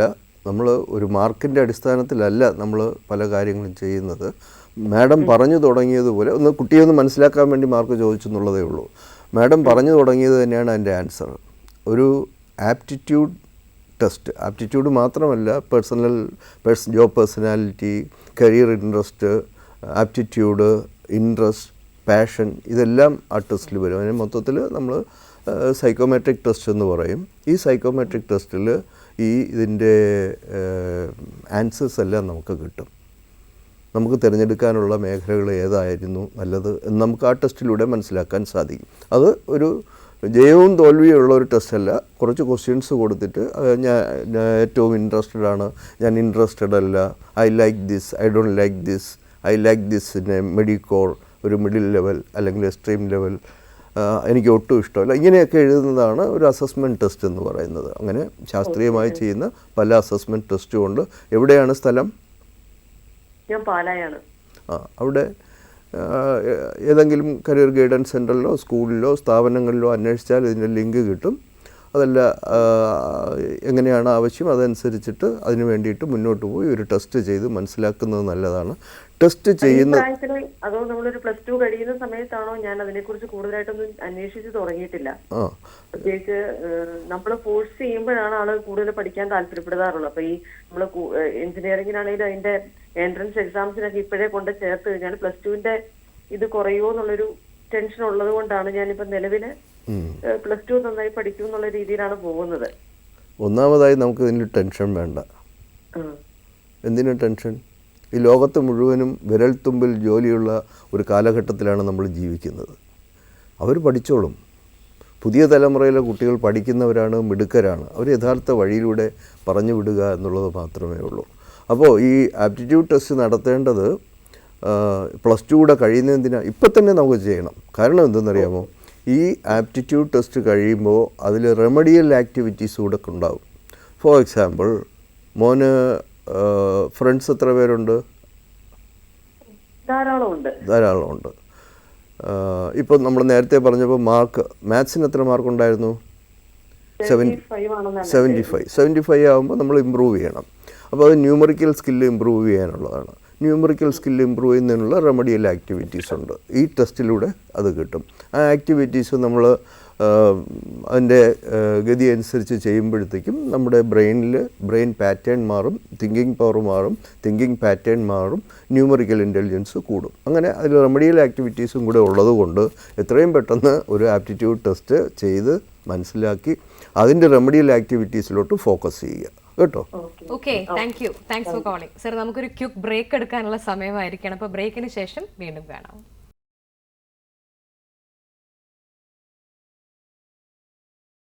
Welcome back to Kerala connect once again. പുതിയ തലമുറയിലെ തൊഴിൽ സാധ്യതകളെ കുറിച്ചാണ് നമ്മൾ സംസാരിച്ചുകൊണ്ടിരിക്കുന്നത്. ശ്രീ വി കെ അനിൽകുമാർ സാറാണ് നമുക്ക് അതിഥിയായിട്ടുള്ളത്. അദ്ദേഹം കരിയർ ഡെവലപ്മെന്റ് പ്രൊഫഷണലാണ്. കൂടുതൽ ചോദ്യങ്ങളിലേക്ക് സാർ, ഒരു ചോദ്യം പല പേരൻസും നേരിടുന്ന ഒരു പ്രതിസന്ധിയാണെന്നാണ് ഞാൻ വിചാരിക്കുന്നത്. അപ്പം മകന് അല്ലെങ്കിൽ മകൾക്ക് ഒരു പെർട്ടിക്കുലർ കോഴ്സ് പഠിക്കാനായിരിക്കും ഇഷ്ടം. പക്ഷെ അവന്റെ ടോട്ടൽ അക്കാഡമിക് സ്കോർ വെച്ച് മാനേജ്മെന്റ് കോളേജുകളിൽ പോലും അപ്ലൈ ചെയ്യുമ്പോൾ ചിലപ്പോൾ ആ കോഴ്സ് അവർ കൊടുക്കില്ല. ആ സ്കോർ വെച്ച് മറ്റൊരു കോഴ്സ് കൊടുക്കാമെന്ന് പറയുന്ന ഒരു സാഹചര്യം. അപ്പോൾ പേരൻസ് വല്ലാത്തൊരു ഡൈലമയിലാവും. കാരണം കിട്ടുന്ന കോഴ്സ് പഠിപ്പിക്കണോ അതോ മകൻ പറയുന്ന അല്ലെങ്കിൽ മകൾ പറയുന്ന ആ പർട്ടിക്കുലർ കോഴ്സ് അത്ര മികച്ചതല്ലെങ്കിൽ പോലും വേറൊരു പ്രൈവറ്റ് കോളേജിലായാലും പഠിപ്പിക്കണോ? ഇങ്ങനെ ഒരു സാഹചര്യത്തിൽ നിൽക്കുന്ന ഒരു പേരൻ്റ് എന്ത് ഡിസിഷനിലേക്കായിരിക്കും പോകേണ്ടത്? ഡിസിഷന് എപ്പോഴും ഇങ്ങനെയുള്ള ഡിസിഷൻ നമ്മളെപ്പോഴും കുട്ടികളുടെ ഭാഗത്ത് തന്നെ നിൽക്കണം. കാരണം ഈ സ്റ്റുഡൻറ്റ് കമ്പ്യൂട്ടർ സയൻസ് ആയിരിക്കും ആവശ്യം പറയുന്നത്, അല്ലേ? കമ്പ്യൂട്ടർ സയൻസ് പറയുമ്പോൾ അവൻ കണ്ടോ അറിഞ്ഞോ അല്ലെങ്കിൽ അവൻ 11ലും 12ലും ഒക്കെ പഠിച്ച പ്രോഗ്രാം ലാംഗ്വേജസിൻ്റെ ബേസിലോ അവനൊരു താല്പര്യമുണ്ട്. ആ താല്പര്യത്തിന് വിരുദ്ധമായിട്ട് നമ്മളൊരു കോഴ്സിന് ചേർത്ത് കഴിഞ്ഞാൽ ഒരു ഒഴുക്കിനെതിരെ നീന്തുന്നു എന്ന് പറയാൻ പറ്റത്തില്ല. ടോട്ടലി ആദ്യം മാഡം ചോദിച്ചതുപോലെ ഒരു പ്രതിസന്ധി ഘട്ടത്തിൽ അവൻ്റെ ജീവിതം മുഴുവനും പ്രതിസന്ധി ഘട്ടത്തിലായിപ്പോൾ. അതുകൊണ്ട് അവന് ഇഷ്ടപ്പെട്ട കോഴ്സ് പഠിപ്പിക്കുക. അത് കമ്പ്യൂട്ടർ സയൻസ് ആണോ എന്ന് അനലൈസ് ചെയ്യണം. അതാണെങ്കിൽ അത് പഠിപ്പിക്കുക. അത് കോളേജുകളിൽ അഡ്മിഷന് വേണ്ടിയിട്ട് ശ്രമിക്കുക. പ്രോപ്പർ ചാനലിൽ ശ്രമിച്ചാൽ അഡ്മിഷൻ കിട്ടും. ഓക്കെ സാർ, അടുത്ത ഒരു നമുക്ക് വാട്സാപ്പിൽ വന്നിട്ടുള്ള ഒരു ചോദ്യത്തിലേക്കാണ്. ട്രിവാൻഡ്രത്ത് നിന്നും റെജിയാണ് അയച്ചിരിക്കുന്നത്. മകൾക്ക് വേണ്ടി ഇപ്പോൾ +2 കൊമേഴ്സ് പഠിക്കുകയാണ്. BCom കൂടി ACCA പഠിക്കുന്നതാണോ അതോ BCom കഴിഞ്ഞ് ACCA പഠിക്കുന്നതാണോ അഭികാമ്യം എന്നുള്ളതാണ് ക്വസ്റ്റ്യൻ. ACCA ഒരു ന്യൂജൻ കോഴ്സാണ് എന്ന് നമുക്ക് പറയാം. ഈ ന്യൂജൻ കോഴ്സുകൾക്ക് 2 തലങ്ങളുണ്ട്. ഒന്ന് അതിൻ്റെ ഗ്ലാമർ, 2 അതിൻ്റെ പോപ്പുലാരിറ്റി. ഇത് രണ്ടുമാണ് പൊതുവെ കുട്ടികൾ കാണാറ്. ACCA പഠിക്കുന്ന കുട്ടികളിൽ നമ്മൾ ഈ പറഞ്ഞ രക്ഷകർത്താവിനോട് തന്നെ നമുക്ക് അറിയിക്കണം, നിങ്ങളുടെ പരിചയത്തിൽ ACCA കംപ്ലീറ്റ് ചെയ്തിട്ടുള്ള എത്ര കുട്ടികളുണ്ട്, പാസ്സായിട്ടുള്ള എത്ര കുട്ടികളുണ്ട്, അവരുമായിട്ട് സംസാരിക്കണം. How do you complete ACCA? ACCAയുടെ പാസ് പെർസെൻറ്റ് 50 ഒക്കെ വരുമായിരിക്കും. എങ്കിൽ പോലും അതൊന്ന് അന്വേഷിച്ചിട്ട് ACCAയെക്കുറിച്ച് പഠിക്കണോ വേണ്ടെന്ന് തീരുമാനിക്കുക. അപ്പോൾ അത്രയും പെർസെൻറ്റേജിൽ അതിനകത്ത് വരാം, 50% വരാം, അല്ലെങ്കിൽ 35%-നകത്ത് എനിക്ക് വരാം എന്ന് ഉറപ്പുണ്ടെങ്കിൽ അത് പാസ്സാകാം. Then why ACCA? ACCA നമ്മുടെ ഇന്ത്യയിൽ നമുക്ക് ഏറ്റവും അനുയോജ്യമായ കോഴ്സ് ഇന്ത്യൻ ഫിനാൻഷ്യൽ മേഖലയിൽ CA ആണ്. ACCA ഒരു ഇൻ്റർനാഷണൽ അമേരിക്കൻ സ്റ്റാൻഡേർഡിൽ വരുന്നതാണ്. അപ്പോൾ മൾട്ടിനാഷണൽ കമ്പനീസിലൊക്കെ EY, ഡെലോയിറ്റിലൊക്കെ പോലെയുള്ള കമ്പനികളിൽ ഒരു ജോലി കിട്ടും. ഒരു ചാർട്ടേഡ് ആയിട്ട് വർക്ക് ചെയ്യാൻ പറ്റത്തില്ല. അതല്ലെങ്കിൽ നമ്മൾ വിദേശത്ത് പോകണം. അതാണ് അതിൻ്റെ പോസിബിലിറ്റി. അതുകൊണ്ട് let Har do something BCom with ACCA അല്ലെങ്കിൽ വേറെ എന്തെങ്കിലും കൂടെ ചേർന്ന് പഠിക്കുന്നതായിരിക്കും നല്ലത്. BCom വിത്ത് ഫിൻടെക് എന്ന് പറഞ്ഞൊരു കോഴ്സുണ്ട്, ഫിനാൻഷ്യൽ ടെക്നോളജി. അത് എടുത്താൽ നമുക്കൊരു തൊഴിൽ, ഒരു ക്രാഫ്റ്റ് നമ്മുടെ കയ്യിൽ വരും, ഫിനാൻഷ്യൽ ടെക്നോളജി. പിന്നെ നമ്മൾ ACCAയിലോട്ട് പോയാൽ അതിൽ നമുക്ക് ഇതിനെ ടോപ്പപ്പ് ചെയ്യാൻ പറ്റും. അതുകൊണ്ട് അങ്ങനെ ചെയ്യാം. BCom ആദ്യം പഠിക്കട്ടെ. ഡോക്ടർ സാർ, ഇപ്പം നമ്മുടെ ഈ പുതിയ ജനറേഷനെ സംബന്ധിച്ചിടത്തോളം ഇപ്പം ഈ ഫേസ്ബുക്ക് അല്ലെങ്കിൽ ഗൂഗിള് ഇതുപോലത്തെ വലിയ വിശ്വപ്രസിദ്ധമായ സ്ഥാപനങ്ങളിൽ ഒരു ജോലി കിട്ടുക എന്ന് പറയുന്നത് വളരെ സ്വപ്നമായിട്ട് നടക്കുന്ന ഒരുപാട് പേരുണ്ട്. അപ്പോൾ എന്താണ് ഇത്തരം സ്ഥാപനങ്ങളിൽ ഒരു ജോലി കിട്ടാൻ എങ്ങനെയുള്ള ഒരു സ്റ്റുഡൻ്റ് ആയിരിക്കണം നമ്മൾ, എന്ത് കോഴ്സാണ് പഠിക്കേണ്ടത്, അവിടേക്ക് എങ്ങനെ എത്തിച്ചേരാൻ സാധിക്കും? വളരെ പ്രസക്തമായ ചോദ്യമാണ്. കാരണം കുട്ടികൾ മാതാപിതാക്കളോട് പറയും, പുതിയ തലമുറയുള്ള ജെൻസി കുട്ടികൾ Gen Xനോട് പറയും, ഞാൻ ഗൂഗിളിലാണ് ജോലി അന്വേഷിച്ചുകൊണ്ടിരിക്കുന്നതെന്ന് പറയും. അപ്പോൾ ഈ ജെൻസി ഗൂഗിളിലോട്ട് പോകണമെന്ന് പറയുമ്പോഴത്തേക്ക് Gen X ഇങ്ങനെ അന്താളിച്ച് നിൽക്കും. അവർ പറയും ഓക്കെ നീ ട്രൈ ചെയ്തോളൂ. പക്ഷേ അവിടെ എത്തണമെങ്കിൽ ബേസിക്കലി നമ്മളെ പഠിത്തം മാത്രം പോരാ. ഗൂഗിൾ എന്ന് പറയുന്ന ഒരു ഇൻ്റർനാഷണൽ കമ്പനിയിൽ നമ്മൾ ഒരു എംപ്ലോയി ആയിട്ട് കടക്കണമെങ്കിൽ അതിന് നേരത്തെയൊക്കെ നമ്മൾ സംസാരിച്ചുകൊണ്ടിരുന്നത് പോലെ തന്നെ അതിന് അനുയോജ്യമായ ഒരു പേഴ്സണാലിറ്റി ഡെവലപ്പ് ചെയ്യുക എന്നുള്ളതാണ്. അതിന് അനുയോജ്യമായിട്ട് നമ്മുടെ ക്രിട്ടിക്കൽ തിങ്കിങ്, നമ്മുടെ സോഫ്റ്റ് സ്കിൽസ്, നമ്മുടെ ആറ്റിറ്റ്യൂഡ്, നമ്മുടെ പേഴ്സണാലിറ്റി, ഇതിനൊക്കെ ടോട്ടലി ഒരു ഡെവലപ്മെൻറ്റ് വന്നെങ്കിൽ മാത്രമേ ഗൂഗിളിൽ നമുക്ക് സെലക്ഷൻ കിട്ടുള്ളൂ. മാർക്ക് കൊണ്ടൊരു സെലക്ഷൻ കിട്ടത്തില്ല എന്ന് പറയുമ്പോൾ മാർക്ക് ആവശ്യമില്ലേ എന്നല്ല, മാർക്ക് ആവശ്യമാണ്, മാർക്സ് ആവശ്യമാണ്, ഡിഗ്രി ആവശ്യമാണ്. പിന്നെ വല്ലപ്പോഴും ഒക്കെ ചിലപ്പോൾ ചില കുട്ടികൾ എക്സെപ്ഷനലി ഗുഡ് ആയതുകൊണ്ട് അവരെ ഗൂഗിൾ അബ്സോർവ് ചെയ്തെന്ന് വരും. അത് നമ്മളൊരു മാനദണ്ഡമായി പഠിച്ചില്ലെങ്കിലും ഗൂഗിളിൽ ജോലി കിട്ടും എന്ന് വിശ്വസിക്കരുത്. You have to learn well as well as you have to develop your personality. Because basically Google തന്നെ നോക്കുന്നത് ഗൂഗിളിഫൈ എന്ന് പറഞ്ഞ ഒരു പേഴ്സണാലിറ്റി ഉണ്ടോ എന്നാണ്. അങ്ങനെ ഒരു ആ പേഴ്സണാലിറ്റിയിൽ വരുന്നതാണ് ഈ critical thinking, time management, mission, പിന്നെ റെസീലിയൻസ്, ഇങ്ങനെ സോഫ്റ്റ് സ്കില്ലിൽ വരുന്ന പല കാര്യങ്ങളും ഈ കുട്ടിയിൽ ബൗൺസ് ബാക്ക് ആകാതെ റെസിസ്റ്റ് ചെയ്ത് പോകാൻ ലാംഗ്വേജ് ഒക്കെ പറ്റിയ ഒരു കുട്ടിയാണോ എന്ന് മനസ്സിലാക്കിയിട്ടാണ് അവിടെ ജോലി കിട്ടുന്നത്. അതുകൊണ്ട് if you want to become a Google employee, develop your self ഡെവലപ്മെൻ്റാണ് ഏറ്റവും പ്രധാനം. ഓക്കെ സാർ, നമുക്ക് വാട്സാപ്പിൽ വന്നിട്ടുള്ള അടുത്തൊരു ക്വസ്റ്റ്യനിലേക്കാണ്. അമിത് ഫ്രം കൊല്ലമാണ് അയച്ചിരിക്കുന്നത്. NIT കോഴിക്കോട് BTech കമ്പ്യൂട്ടർ സയൻസിൽ അലോട്ട്മെൻറ്റ് വന്നു, പക്ഷേ വീട്ടിൽ നിന്ന് മാറി നിൽക്കാൻ ബുദ്ധിമുട്ടുണ്ട്. അതുകൊണ്ട് CETയിൽ കമ്പ്യൂട്ടർ സയൻസ് പഠിക്കുന്നത് നല്ല ഡിസിഷൻ ആണോ എന്നുള്ളതാണ് ചോദ്യം. അപ്പോൾ NITയും CETയും തമ്മിലുള്ളൊരു കൺഫ്യൂഷനിലാണ്. ഇതിൽ സെയിം എനിക്കൊരു കുട്ടിയുണ്ടായിരുന്നു, ഒരു സ്റ്റുഡൻ്റ് ഉണ്ടായിരുന്നു. അവന് JEE സ്വന്തമായിട്ട് പഠിച്ച് പ്രിലിംസിലൊക്കെ പാസ്സായവനാണ്. അപ്പോൾ അതിൻ്റെ അഡ്വാൻസിൽ ലിസ്റ്റിൽ വന്നാൽ പോലും അവൻ വീട്ടിൽ നിന്ന് മാറി നിൽക്കത്തില്ല. അതിന് സോഷ്യൽ റീസൺസ് ഒരുപാടുണ്ട്, ഇപ്പോൾ പലയിടത്തും അങ്ങനെയാണ്. അപ്പോൾ അങ്ങനെയുള്ള ഒരു കുട്ടി നമ്മൾ രണ്ട് കാര്യങ്ങളാണ് നോക്കേണ്ടത്. ലൈഫ്, അവന് വീട്ടിൽ നിന്ന് മാറി നിൽക്കാൻ പറ്റുന്ന ഒരു സാഹചര്യം ഇല്ല എന്ന് തുറന്നു പറയുന്ന കുട്ടിയെ അക്സെപ്റ്റ് ചെയ്യുക. We need a person. നമുക്കൊരു വ്യക്തിയാണ് ആവശ്യം, അവൻ്റെ വ്യക്തിത്വം വളരട്ടെ. രണ്ടാമത്, CET is a very good college in India. Why not CET? അവിടുത്തെ കൾച്ചറിൽ വളർന്ന് പഠിച്ച് നമ്മൾ വളരെ പ്രമുഖരെ എല്ലാവരെയും നോക്കിയാൽ മിക്കവാറും എല്ലാ പ്രമുഖരായ എൻജിനീയേഴ്സും അല്ല ഉയർന്ന തലപ്പത്തിരിക്കുന്ന പലരും ഒക്കെ തന്നെ CET പ്രോഡക്ട്സാണ്. You can go for CET in short. Don't go for NIT and far away from parents, but he should learn how to stand alone slowly. Okay sir, നമ്മുടെ പുതിയ തലമുറയിലെ തൊഴിൽ സാധ്യതകളെക്കുറിച്ച് ചർച്ച ചെയ്യുമ്പോൾ തീർച്ചയായും ഈ ആധുനിക കാലഘട്ടത്തിലെ പുതിയ കോഴ്സുകളെക്കുറിച്ച് നമുക്ക് പറയാതെ പോകാൻ പറ്റില്ല. ഇപ്പം ബിഗ് ഡേറ്റ പോലെ അല്ലെങ്കിൽ AI പോലെ, ഇപ്പം മെഡിക്കൽ ഫീൽഡിലാണെങ്കിൽ ഇപ്പം ന്യൂക്ലിയർ മെഡിസിൻ്റെ ഏറ്റവും അഡ്വാൻസ്ഡ് ആയിട്ടുള്ള ഇപ്പോൾ റോബോട്ടിക്സ് പോലുള്ള സാധ്യതകൾ. അപ്പം ഓരോ മേഖലയിലും പുതിയ പുതിയ കോഴ്സുകൾ നമുക്ക് അറിയുന്നതും അറിയാത്തതുമായിട്ടുള്ള ഇങ്ങനെ അനന്തമായി വന്നുകൊണ്ടിരിക്കുകയാണ്. അപ്പോൾ അതിനെക്കുറിച്ചൊന്ന് സംസാരിക്കാം. എനിക്ക് കഴിഞ്ഞ ദിവസം US നിന്ന് ഒരു സ്റ്റുഡൻറ്റ് വന്നായിരുന്നു. അവിടെ 11th പഠിക്കുന്ന കുട്ടിയാണ്. 12th അഡ്മിഷൻ എടുത്തിട്ട് അത് കഴിഞ്ഞിട്ട് പിന്നീട് പഠിക്കാൻ പോകാൻ വേണ്ടിയിട്ട്.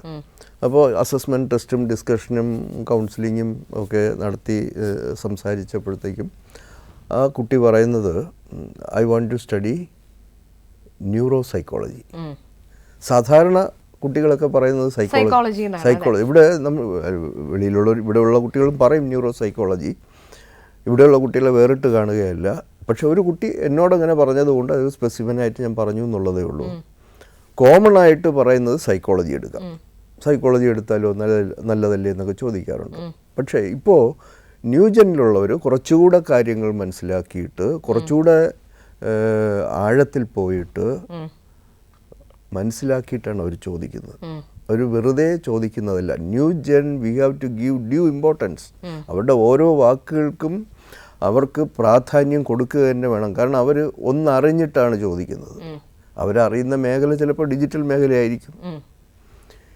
ന്യൂറോ സൈക്കോളജി എന്ന് പറയുമ്പോൾ നമുക്ക് ഏറ്റവും ആകർഷണീയമായും ഇൻഫോർമേറ്റീവായിട്ടും പറയാൻ പറ്റുന്ന വെബ്സൈറ്റാണ് ന്യൂറോ ലിങ്ക്. അതൊന്ന് എടുത്ത് നോക്കിയാൽ മതി. ന്യൂറോ ലിങ്ക് എന്നുള്ള വെബ്സൈറ്റ് ഇലോൺ മാസ്കിൻ്റെ ആണത്, അതൊരു കമ്പനിയാണ്. അപ്പം ന്യൂറോൺസിൻ്റെ പ്രോബ്ലം കൊണ്ട് സൈക്കോളജിക്കൽ ഡിസോർഡേഴ്സ് വന്നവരെ എങ്ങനെ റെക്ടിഫൈ ചെയ്യാം എന്നുള്ളതാണ്. അപ്പോൾ അതുപോലെ തന്നെ അപ്പോൾ ഞാൻ പറഞ്ഞത് ന്യൂജൻ കുട്ടികൾ ഒരു പുതിയ കോഴ്സിനെ കുറിച്ച് പറയുന്നുവെങ്കിൽ there is a reason. Nuclear medicine നമ്മൾ വലിയ സ്കാന് അങ്ങനെയുള്ള കാര്യങ്ങളിൽ നിന്നൊക്കെ വളരെ ടെക്നോളജി ഡെവലപ്പ് ചെയ്തപ്പോഴത്തേക്കും പെറ്റ് സ്കാൻ അങ്ങനെയുള്ളതിലോട്ട് നമ്മൾ മാറി വരുമ്പോൾ കുട്ടികൾ പഠിച്ചു വരുന്ന മേഖല അങ്ങനെയുള്ളതാണ്. ഇപ്പോൾ ന്യൂക്ലിയർ മെഡിസിൻ ഒരു സ്റ്റുഡൻറ്റിൻ്റെ പറഞ്ഞു, ഞാൻ ന്യൂക്ലിയർ മെഡിസിൻ എടുത്ത് പഠിക്കാൻ പോകുന്നു. അപ്പോൾ he has learned about that. അതിന് അങ്ങനെ പോകാവുന്നതാണ്. അതുപോലെ തന്നെ ബിഗ് ഡേറ്റ, മെഷീൻ ലേണിംഗ് അങ്ങനെയുള്ള കാര്യങ്ങളും ഡേറ്റാ സയൻസ് അല്ലേ, ഡേറ്റാ സയൻസ് ഇതെല്ലാം തന്നെ വലിയ ഡിമാൻഡുള്ളതാണ്. ആ കോഴ്സുകൾ നമ്മൾ പഠിക്കുന്നതോടൊപ്പം തന്നെ അതിനെക്കുറിച്ചുള്ള ആഡ് ഓൺ കോഴ്സുകളും നമ്മൾ ചെയ്യണം. പഠിക്കാൻ തുടങ്ങുന്നതിന് മുമ്പേ ചെയ്തു തുടങ്ങണം. ഞാൻ നേരത്തെ പറഞ്ഞ ന്യൂറോ സൈക്കോളജി പഠിക്കാൻ വന്ന കുട്ടിക്ക് എൻ്റെ അസസ്മെൻറ്റ് ടെസ്റ്റ് കഴിഞ്ഞ ഉടൻ തന്നെ 2-3 ലിങ്ക് അയച്ചു കൊടുത്തു. ഇതാണ് neuro psychology, go and watch. അപ്പോൾ നമ്മൾ അതിൻ്റെ അറിവിലോട്ട് പോകണം. ബിഗ് ഡേറ്റ ആയാലും ഡേറ്റാ സയൻസ് ആയാലും ഡേറ്റാ സയൻറ്റിസ്റ്റ് ആയാലും മെഷീൻ ലേണിംഗ് ആയാലും ഒക്കെ തന്നെ, നാച്ചുറൽ ലേണിംഗ് ആയാലും വിഷ്വൽ ബ്രെയിൻ ലേണിംഗ് ആയാലും ഒക്കെ തന്നെ നമ്മൾ ആ വിഷയത്തിനെ കുറിച്ച് എന്താണെന്ന് മനസ്സിലാക്കിയിട്ട് അത് പഠിക്കാൻ തുടങ്ങുന്നത്. ന്യൂജനിലുള്ളവർ കുറേയൊക്കെ അത് മനസ്സിലാക്കിയിട്ട് തന്നെയാണ് വരുന്നത്. അത് പഠിക്കാനുള്ള ഇടം നമ്മൾ 12ാം ക്ലാസ്സിന് മുമ്പേ ഒരു 8ാം ക്ലാസ് മുതലെങ്കിലും നമ്മൾ ആലോചിച്ച് തുടങ്ങണം. പാരൻസ് പ്രത്യേകിച്ച് 8 മുതൽ അസസ്മെൻറ്റ് ടെസ്റ്റൊക്കെ നടത്തി മനസ്സിലാക്കി ഈ കാര്യങ്ങൾക്ക് പോകാം. കാരണം 8 കഴിഞ്ഞ് 12ൽ വരുമ്പോൾ കാലം മാറും, ടെക്നോളജി മാറും, സാഹചര്യം മാറും, വിഷയങ്ങൾ മാറും. പക്ഷേ ബേസിക്കായിട്ടുള്ള താല്പര്യമുള്ള കുറേ കാര്യങ്ങൾ ആർജിച്ചെടുത്തിരിക്കണം. ഓക്കെ സാർ, ഇപ്പം ഈ AI ആണല്ലോ മൊത്തത്തിലൊരു താരം എന്ന് പറയുന്നത്. അപ്പോൾ ഈ AI പഠിക്കുന്നത് കൊണ്ട് എന്തൊക്കെയാണ് നമുക്ക് കുഞ്ഞുങ്ങൾക്ക് കിട്ടാവുന്ന തൊഴിൽ സാധ്യതകളിൽ നിന്നൊന്ന്? AI ജീവിതത്തിൽ ഇല്ലാതെ മുന്നോട്ട് പോകാൻ പറ്റത്തില്ല. ഇപ്പോൾ മാഡത്തിൻ്റെ കയ്യിലിരിക്കുന്ന വാട്സപ്പിൽ തന്നെ ഒരു ഏജൻ്റ് ഉണ്ടായേക്കാം. അതെ. ഈ ഏജൻറ്റ് മാഡം ഫോൺ എടുത്തില്ലെങ്കിലും മറുപടി എല്ലാം പറഞ്ഞോളൂ. അപ്പോൾ അങ്ങനെ ഒരു അവസ്ഥയിൽ വളരെ ലോ ലെവലിൽ നിന്ന് പോലും AI-യുടെ ആപ്ലിക്കേഷൻ വന്നുകൊണ്ടിരിക്കുന്ന കാലഘട്ടത്തിൽ AI നമ്മൾ പഠിക്കുക. ഇപ്പോൾ കമ്പ്യൂട്ടർ വന്ന കാലഘട്ടത്തിൽ നമ്മൾ കമ്പ്യൂട്ടറിനോടൊരു എതിർപ്പ് കാണിച്ചിരുന്നിരുന്നു. പക്ഷെ അങ്ങനെ അല്ല, നമ്മളൊരു പുതിയ കാര്യം വരുമ്പോൾ അത് പഠിക്കുക. AI-യിൽ ഒരുപാട് ജോലി സാധ്യതയുണ്ട്. ഇപ്പോൾ AI സെക്യൂരിറ്റി എന്ന് പറയുമ്പോൾ സൈബർ സെക്യൂരിറ്റി നമ്മൾ പറയാറുണ്ട്.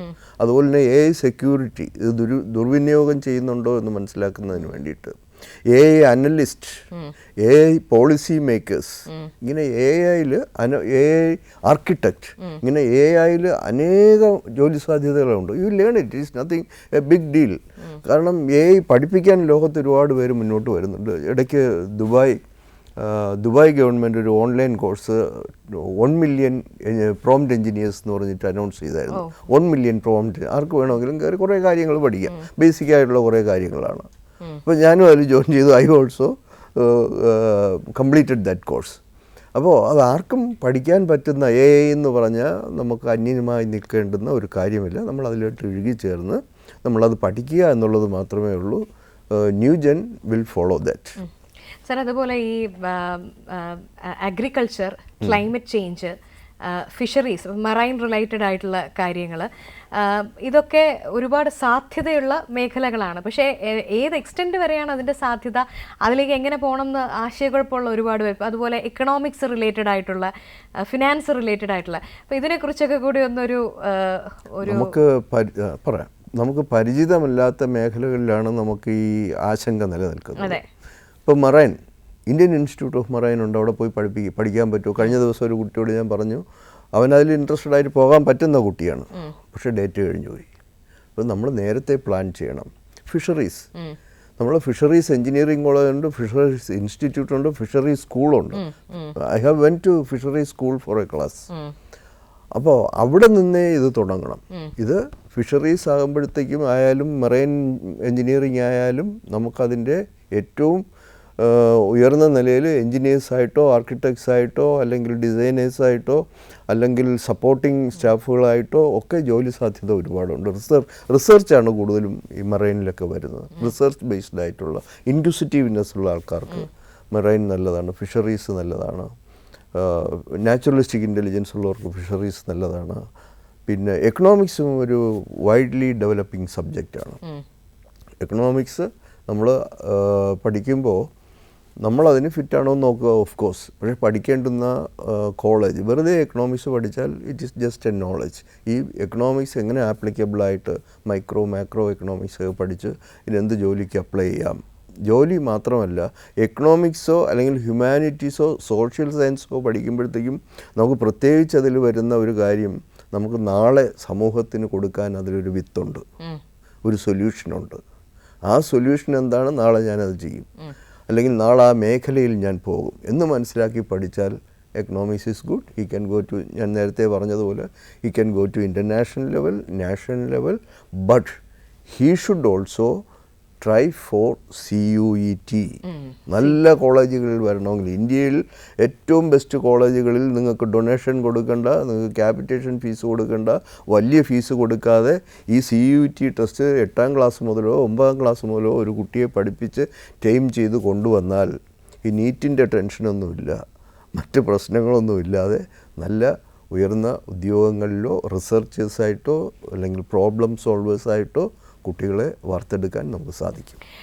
സർ, ഈ ബാങ്കിങ്ങും ഫിനാൻസും ഞാൻ വിചാരിക്കുന്നത് നമ്മുടെ ഒരു സമ്പദ് വ്യവസ്ഥയുടെ ഒരു അടിസ്ഥാനം എന്ന് പറയുന്നത് ഈ ഇതും കൂടെ ആണല്ലോ. അപ്പം ഈ ബാങ്കിങ്ങും ഫിനാൻസുമായിട്ട് ബന്ധപ്പെട്ടിട്ട് പ്രത്യേകിച്ച് ഇപ്പോൾ ഒരുപാട് ഇപ്പം സ്റ്റോക്ക് മാർക്കറ്റ് അല്ലെങ്കിൽ SIP അങ്ങനെയൊക്കെയുള്ള വാക്കുകൾ പലരും കേൾക്കുന്നുണ്ട്. പക്ഷേ ഇതിൻ്റെ ആധികാരികതയെക്കുറിച്ചൊന്നും എല്ലാവർക്കും അറിഞ്ഞുകൊള്ളണം എന്നില്ല. അപ്പോൾ ഇത്തരം കാര്യങ്ങൾ, ഇപ്പോൾ ബാങ്കിങ് ഫിനാൻസ് മേഖലയുമായി ബന്ധപ്പെട്ടിട്ടുള്ള പഠനങ്ങളുടെ സാധ്യതകൾ, അതിൻ്റെ എവിടെ നിന്നാണ് ഏറ്റവും മികച്ച കോഴ്സുകൾ നമുക്ക് ലഭിക്കുന്നത്, അതൊന്ന് പറയാമോ? ബാങ്കിങ് ആൻഡ് ഫിനാൻസ് ഇത് രണ്ടും ഒരിക്കലും തളരാത്ത മേഖലയാണ്. മാത്രമല്ല, സാറേ ഞാൻ ഒന്ന് ഇടപെട്ടോട്ടെ, ഒരു കോളർ വെയിറ്റിംഗ് ആണ്. അത് കഴിഞ്ഞിട്ട് നമുക്ക് പറയാം. ഹലോ ഹലോ, നമസ്കാരം. നമസ്കാരം. ഓക്കെ, പറഞ്ഞോളൂ, ചോദിച്ചോളൂ ചോദ്യം. സാർ നമസ്കാരം സാർ. നമസ്കാരം, പറഞ്ഞോളൂ. ഓ സാർ, ഈ പ്രോഗ്രാം കണ്ടിട്ട് വിളിക്കാണ് സാർ. തീർച്ചയായിട്ടും. ഞാൻ വിളിച്ചത് സാർ, എന്റെ മോൻ ഇപ്പം +2 കഴിഞ്ഞായിരുന്നു സാർ. സയൻസ് ഗ്രൂപ്പാണ് എടുത്തത്. അപ്പൊ ഇപ്പൊ ഈ ജേർണലിസം പഠിക്കണമെന്ന് പറഞ്ഞ് ഇങ്ങനെ നിർബന്ധം പിടിക്കുകയാണ്. അപ്പൊ അതിന് എത്രത്തോളം ഇതുണ്ട് സാർ പുതിയ കാലഘട്ടത്തില്? ജേർണലിസം എന്ത് ചെയ്യുന്നു നമ്മള്? അല്ല, മോൻ ഇപ്പൊ +2 കഴിഞ്ഞു സാർ. അതല്ല, രക്ഷകർത്താവ് എന്ത് ജോലിയാണ്? ഞാൻ പ്രൈവറ്റ് ഫാമിലി ജോലിയാണ് സാർ. പ്രൈവറ്റ് ഫാമിലി ജോലിയാണ്. ഇപ്പോൾ സയൻസ് എടുത്തിട്ട് ജേർണലിസം, ഇംഗ്ലീഷിന് എത്ര മാർക്കുണ്ട്? ഇംഗ്ലീഷില് ഒരു 70% അത്രയൊക്കെ തന്നെ ഉള്ളൂ സാർ. ടോട്ടലി എത്ര മാർക്കുണ്ട്? ടോട്ടൽ ഒന്ന് ചോദിക്കണം സാർ അത്. കുഴപ്പമില്ല. നമ്മളിപ്പോൾ മോൻ്റെ താല്പര്യമാണ് ഏറ്റവും പ്രാധാന്യത്തോടു കൂടി നമ്മൾ കാണേണ്ടത്. ജേർണലിസത്തിൽ നിന്ന് നമുക്ക് ജോലി മേഖലയിലോട്ട് വരിക എന്ന് പറഞ്ഞാൽ ഈ മോൻ എത്രത്തോളം കഴിവുണ്ട് ജേർണലിസത്തിൽ നിൽക്കാൻ എന്ന് പറയുമ്പോഴത്തേക്കും. അവൻ ഇത്തിരി സംസാരിക്കുന്ന ഒരു കുട്ടിയാണ്. സംസാരിക്കാനൊക്കെ താല്പര്യവും ഒരു അങ്ങനെ ഒരു നല്ല ഇതാണ് സാർ. സംസാരിക്കാനൊക്കെ കഴിവുള്ളൊരു പയ്യനാണ്. അപ്പോൾ ജേർണലിസത്തിലോട്ട് തന്നെ വിടുക. ജേർണലിസത്തിലൂടെ തന്നെ മോന് ഒരു ഗ്രാജുവേഷൻ എടുക്കാൻ പറയും. ഗ്രാജുവേഷൻ എടുക്കണം, ഡിഗ്രി എടുക്കണം. ഡിഗ്രി എടുത്തു കഴിഞ്ഞാൽ കോമൺ ഗ്രാജുവേറ്റ്സ് എക്സാമിനേഷൻ എന്ന് പറയുന്ന ഒരു എക്സാമിനേഷൻ എഴുതാൻ പറ്റും. എല്ലാ ഗ്രാജുവേറ്റ്സിനും എഴുതാൻ പറ്റും. ബിടെക് ഉൾപ്പെടെയുള്ളവർക്കെല്ലാം എഴുതാൻ പറ്റുന്ന. അതിൽ വലിയ ജോലികൾ, അതായത് NIA, CBI അല്ലെങ്കിൽ ഗവൺമെൻറ് ഓർഗനൈസേഷൻസ്, പിന്നെ പബ്ലിക് സെക്ടർ യൂണിറ്റ്, അതിലൊക്കെ ഒരു ഗ്രാജുവേറ്റ് ആയവരെ തിരഞ്ഞെടുക്കുന്നതിന് വേണ്ടിയിട്ടുള്ളൊരു കോമൺ ഗ്രാജുവേറ്റ് എക്സാമിനേഷനാണ്.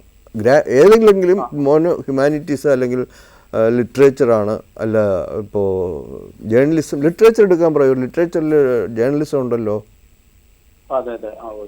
അതെടുത്ത് കഴിഞ്ഞിട്ട് ഈ ടെസ്റ്റിനും കൂടെ പ്രിപ്പയർ ചെയ്യട്ടെ. ആ ടെസ്റ്റ് എഴുതി കഴിയുമ്പോൾ തീർച്ചയായിട്ടും മിടുക്കനാണെങ്കിൽ ജോലി കിട്ടും, ഗവൺമെൻറ്റിൽ ജോലി കിട്ടും. അല്ലെങ്കിൽ സ്വകാര്യ മേഖലയിലും ജോലിക്ക് സാധ്യതയുണ്ട്. കോണ്ടന്റ് റൈറ്ററായിട്ട് വർക്ക് ചെയ്യാൻ പറ്റും. Okay, thanks for calling sir. നമ്മൾ ബാങ്കിങ് ഫിനാൻസിനെ കുറിച്ച്. ബാങ്കിങ് വളർന്നുകൊണ്ടിരിക്കുന്ന മേഖലയാണ്. ഇപ്പോൾ ബാങ്കിങ് എന്ന് പറയുമ്പോൾ ബാങ്കും നമ്മുടെ വിരൽത്തുമ്പിലാണ് ഇരിക്കുന്നത്. ടെക്നോളജി അങ്ങനെ അതിനെ ചേഞ്ച് ചെയ്ത് കൊണ്ടുവന്നു. അല്ലെങ്കിൽ ബാങ്കിങ് മിക്സ്ഡ് വിത്ത് ടെക്നോളജി, അല്ലെങ്കിൽ ഫിനാൻസ് മിക്സ്ഡ് വിത്ത് ടെക്നോളജി. അതുകൊണ്ട് തന്നെ അതിൻ്റെ പ്രധാനപ്പെട്ട ഒരു തൊഴിൽ മേഖല എന്ന് പറയുന്നത് ഫിൻടെക് എന്ന് നമുക്ക് പറയാം. Finance plus technology. ആ ഒരു മേഖലയെ കേന്ദ്രീകരിച്ച് നമ്മൾ പഠിക്കുകയും ജോലി അന്വേഷിക്കുകയൊക്കെ ചെയ്യുകയാണെങ്കിൽ ക്രിപ്റ്റോ കറൻസി, ഗൂഗിൾ പേ അങ്ങനെയുള്ള കാര്യങ്ങളിൽ നമുക്ക് കൂടുതൽ പ്രാവീണ്യം വന്നാൽ അങ്ങനെ കൺട്രോൾ ചെയ്യുന്നതിന് വേണ്ടിയിട്ട്, അല്ലെങ്കിൽ റെഗുലേറ്ററി ടെക്നോളജി, അല്ലെങ്കിൽ ഇൻഷുറൻസ് ടെക്നോളജിയിൽ ഇൻഷുറൻസ് കൺട്രോളിലും വരുന്നുണ്ട്, റോബോട്ടിക് കൺട്രോളിൽ വരുന്നുണ്ട്, ഫിൻടെക് എല്ലാം വരുന്നുണ്ട്. അതുപോലെ തന്നെ സ്റ്റോക്ക് എക്സ്ചേഞ്ചിൻ്റെ കാര്യം പറഞ്ഞത്, അതിന് നമുക്കൊരു അനലിറ്റിക്കൽ എബിലിറ്റി വേണം. സ്റ്റോക്ക് മാർക്കറ്റ് മാനേജ് ചെയ്യുന്നതിന് അനലിറ്റിക്കൽ എബിലിറ്റി വേണം. ആ അനലിറ്റിക്കൽ എബിലിറ്റി ഉണ്ട് എങ്കിൽ നമുക്ക് നാഷണൽ സ്റ്റോക്ക് എക്സ്ചേഞ്ചിൻ്റെ കോഴ്സസ് ഉണ്ട്. ചില കോളേജസ് നാഷണൽ സ്റ്റോക്ക് എക്സ്ചേഞ്ചുമായിട്ട് അസോസിയേറ്റ് ചെയ്തുകൊണ്ട് ചില കോഴ്സസ് നടത്തുന്നുണ്ട്. അത് പഠിച്ചിട്ട് പോകാം. അല്ലെങ്കിൽ ഇന്ത്യൻ ഇൻസ്റ്റിറ്റ്യൂട്ട് ഓഫ് ബാങ്കിങ് ഉണ്ട്, അവിടെ ഓൺലൈനും ഉണ്ട് ഓഫ്ലൈനും ഉണ്ട്. അല്ലെങ്കിൽ ഇന്ത്യൻ ഇൻസ്റ്റിറ്റ്യൂട്ട് ഓഫ് ആക്ച്വറിയൻസ് എന്ന് പറഞ്ഞ ഒരു മേഖലയുണ്ട്, അവിടെ ഹൈ സാലറി കിട്ടുന്ന ജോലിയാണ് ആക്ച്വറിയൻസ്, അവിടെയും പഠിക്കാവുന്നതാണ്. ഓക്കെ സാർ, ഞാൻ പെട്ടെന്ന്, നമ്മുടെ സമയം ഏകദേശം പൂർണ്ണമായിരിക്കുകയാണ്, പക്ഷേ വാട്സാപ്പിൽ വന്നൊരു ചോദ്യം, ഡിഫൻസിൽ ജോലിക്ക് കയറാനായിട്ട് എന്താണ് ചെയ്യേണ്ടതെന്ന് പറഞ്ഞൊരു ചോദ്യം വന്നിട്ട് ഒന്ന് പെട്ടെന്ന് അതിനുള്ള. ഡിഫൻസിൽ ജോലി ചെയ്യുന്ന കുട്ടികൾ അത് എയർഫോഴ്സിലാണോ നേവിയിലാണോ ആർമിയിലാണോ എന്നുള്ളതാണ് പ്രൈമറിലി നമ്മൾ നോക്കേണ്ടത്. ആർമിയിലാണെങ്കിൽ +2 കഴിഞ്ഞ് ആർക്കും പോകാം. എയർഫോഴ്സിലും നേവിയിലും ആണെങ്കിൽ ഫിസിക്സ്, കെമിസ്ട്രി, മാത്സ് ഇത് മൂന്നും എടുത്ത കുട്ടികളാണ് എയർഫോഴ്സിലും നേവിയിലും നാഷണൽ ഡിഫൻസ് അക്കാഡമിയുടെ എൻട്രൻസ് എഴുതുക. പിന്നെ എഞ്ചിനീയറിംഗിന് പഠിക്കുന്ന കുട്ടികൾക്ക് ടെക്നിക്കൽ എൻട്രി എന്ന് പറയുന്ന വേറൊരു എൻട്രി ഉണ്ട്. ഓക്കെ, അതുപോലെ സാർ ഒരു ചോദ്യം വന്നിരിക്കുന്നത്, ഈ സോഷ്യൽ മീഡിയയിലെ ഷോർട്ട് ടേം കോഴ്സുകളെ കുറിച്ചൊക്കെ ഇങ്ങനെ സ്ഥിരം കാണുന്നുണ്ട്. 3-4 ലക്ഷം രൂപ ഫീസ് പറയുന്ന പല കോഴ്സുകളും ഉണ്ട്. ഇതൊക്കെ ചെയ്തുകൊണ്ട് എന്തെങ്കിലും ഗുണമുണ്ടോ എന്ന MBA കഴിഞ്ഞ ഒരാളാണ് ചോദിച്ചിരിക്കുന്നത്. സോഷ്യൽ മീഡിയയിൽ അല്ല, നമ്മുടെ ഒരു റിലയബിലിറ്റി സോഷ്യൽ മീഡിയ അല്ല. ഒരു യൂണിവേഴ്സിറ്റി എന്ന് പറയുകയാണെങ്കിൽ ശരി, you can contact the university. Social മീഡിയയിൽ യൂണിവേഴ്സിറ്റിയാണ് പറയുന്നതെങ്കിൽ you can contact the university and check. അപ്പോൾ എപ്പോഴും നമ്മളത് ചെക്ക് ചെയ്യുമ്പോൾ എന്ത് ചെയ്യണം, ഇതാരൊക്കെ മുൻകാലങ്ങളിൽ കഴിഞ്ഞിട്ടുണ്ട്, അവരിപ്പോൾ എന്ത് ചെയ്യുന്നു, അൽമിനീസ് എന്ത് ചെയ്യുന്നു, അങ്ങനെയുള്ള കാര്യങ്ങളിൽ ചെക്ക് ചെയ്ത് ക്രോസ് ചെക്ക് ചെയ്യുക. അല്ല സോഷ്യൽ മീഡിയയിൽ കാണുന്ന ഒരു പരസ്യം കണ്ടിട്ട് നമ്മൾ അപ്പാടെ വിശ്വസിക്കരുത്. Go to the root. Okay. അതുപോലെ സർ ക്വിക്കായിട്ടൊന്ന് റോബോട്ടിക്സുമായിട്ട് ബന്ധപ്പെട്ട കോഴ്സുകളെ കുറിച്ചൊന്ന്. റോബോട്ടിക്സ് കുറച്ച് കാലം മുമ്പേ തന്നെ മുന്നോട്ട് വന്നതാണ്. റോബോട്ടിക്സ് വരാത്ത മേഖലകൾ ഇപ്പോഴില്ല. അവിടെ ഇലക്ട്രോണിക്സ്, AI, പിന്നെ മെക്കാനിക്കൽ എഞ്ചിനീയറിംഗ്, ഇത് മൂന്നും കൂടെ മിക്സ് ചെയ്ത് വരുന്ന ഒരു മേഖലയാണ് റോബോട്ടിക്സ് എന്ന് പറയാവുന്നത്. റോബോട്ടിക്സ് നമുക്ക് എല്ലാ മേഖലകളിലും വന്നുകൊണ്ട് തന്നെ ഇരിക്കുന്നു. അതിനൊരുപാട് തൊഴിൽ സാധ്യതകളുള്ളത് തന്നെയാണ്. അത് ഇപ്പോൾ ഹെൽത്ത് കെയറിലായാലും എൻജിനീയറിങ്ങിലായാലും ഫിനാൻസിലായാലും ഈവൻ ഹോസ്പിറ്റാലിറ്റി ഇൻഡസ്ട്രിയിലായാലും ഫ്രണ്ടിലൊക്കെ ഇന്നിപ്പോൾ ഇങ്ങനെ കൈ കാണിക്കുന്നത് കണ്ടിട്ടില്ലേ? That is robotics. So in every way there is robotics. ഹോസ്പിറ്റാലിറ്റിയെ കുറിച്ച് പറയുമ്പം സ്വകാര്യ മേഖലയിലും ഈവൻ ഗവൺമെന്റിന്റെ സെക്ടറിലാണെങ്കിൽ പോലും ഹോസ്പിറ്റാലിറ്റിക്കും വലിയ പ്രാധാന്യം വന്നുകൊണ്ടിരിക്കുന്നത്. അതെ, hospitality is also fast growing industry. U can go four hospitality, especially in hotel management. Okay. അപ്പോൾ സാർ, നമ്മുടെ ഇനിയും ഒരുപാട് ക്വസ്റ്റ്യൻസ് അവശേഷിക്കുന്നു, പക്ഷേ നമ്മുടെ സമയം ഏകദേശം പൂർണ്ണമായിരിക്കുകയാണ്. അപ്പോൾ കേരള കണക്റ്റിൽ പുതിയ കാലഘട്ടത്തിലെ തൊഴിൽ സാധ്യതകളെ കുറിച്ചാണ് നമ്മൾ സംസാരിച്ചത്. അപ്പോൾ ഇന്നത്തെ ഈ 1 മണിക്കൂർ ലൈവ് സെഷൻ പ്രേക്ഷകർക്ക് ഇൻഫോർമേറ്റീവായി കാണുമെന്ന് തന്നെ പ്രതീക്ഷിക്കുന്നു. വളരെ വിശദമായിട്ട് കോഴ്സുകളെക്കുറിച്ചും നമ്മുടെ കോമ്പറ്റേറ്റീവ് എക്സാംസിനെ കുറിച്ചും ഒക്കെ പറഞ്ഞു തന്നത് അനിൽകുമാർ സാറാണ്. സാറിന് ഹൃദയം നിറഞ്ഞ നന്ദി. ഒപ്പം പ്രിയപ്പെട്ട പ്രേക്ഷകർക്കും കോളേഴ്സിനും നമ്മുടെ വാട്സാപ്പിൽ മെസ്സേജ് അയച്ച എല്ലാവർക്കും നന്ദി. Thank you.